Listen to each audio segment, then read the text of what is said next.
It's hard to understand why people don't like baseball. Some complain that it's boring or it takes too long or it's uneventful to watch, while preferring the more visceral treats of NBA and NFL. I couldn't imagine anything worse than watching an NBA game. 5 guys running up the court and putting the ball in the hoop, and then the other 5 guys running down the other end and putting the ball in the hoop. Excitement plus. Okay, NFL, I get the attraction. It is a fascinating game with intricate plays and nuances which only expand as you delve into it further. But for my part, baseball wins every time. For starters, there's the explosive speed of the pitcher. The Yankees' Aroldis Chapman regularly clocks speeds of over 100 miles per hour, around 150 kilometers per hour, similar to cricket's fastest bowler, Australia's Mitchell Starc. Then there is the precision, timing and balance of the batters who somehow manage to connect with those balls, that are often swinging or dipping as well as coming at them at 150 kilometers per hour, and send them out of the park for a home run. These sluggers come in various different sizes, from the Yankees' Aaron Judge, who is a commanding presence at 2.01 meters and 127 kgs, to the diminutive Astro Jose Altuve, at just 1.68 meters and 74 kgs. Size doesn't matter in this instance, it's all about timing and weight transfer, with Altuve's 97 career home runs showing what power they can provide. Then you come to perhaps the most exceptional skill in baseball, fielding. The extraordinary ability of any of the infielders to swoop on a well-hit bouncing ball, collect it in their glove, transfer it to their throwing hand in a fraction of a second and hurl it up to 30 meters to land precisely in the first baseman's glove, all in a few blinks of the eye. Breathtaking. If you think it's easy, try it sometime. Do well to even stop the ball, let alone gather it, transfer and throw accurately, within 25 centimeters, into your teammate's glove. There's a chance to watch all these skills at the moment as we are in the middle of the Best of 7 Championship Series, CS, for both the American League, AL, and National League, NL.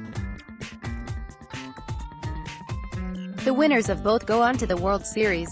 Both matchups are poised at fascinating stages early on.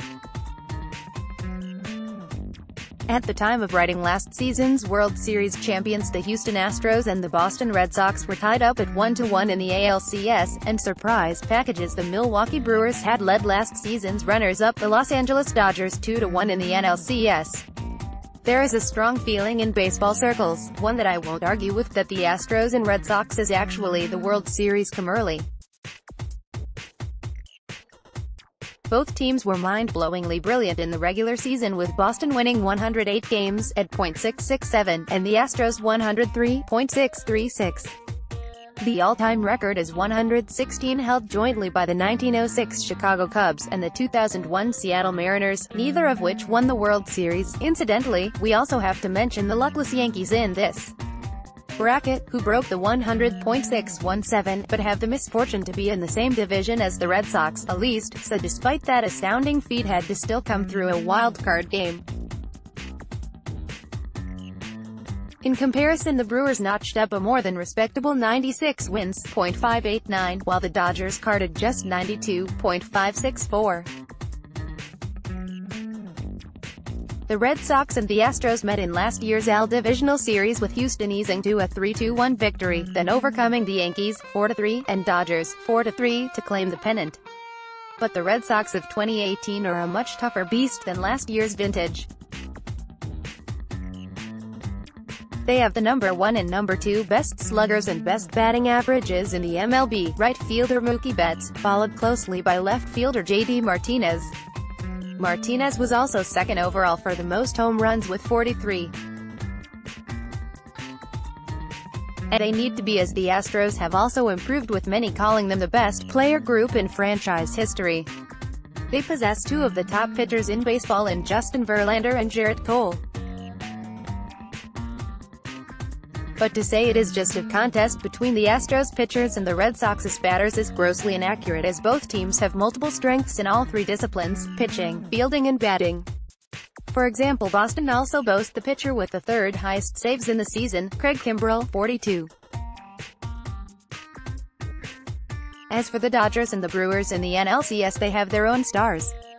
Pitcher Kenley Jansen is a close fourth behind Kimbrel in saves for TLA, 42, while Milwaukee's center fielder Lorenzo Cain is in the top 10 performing batters, AVG.308.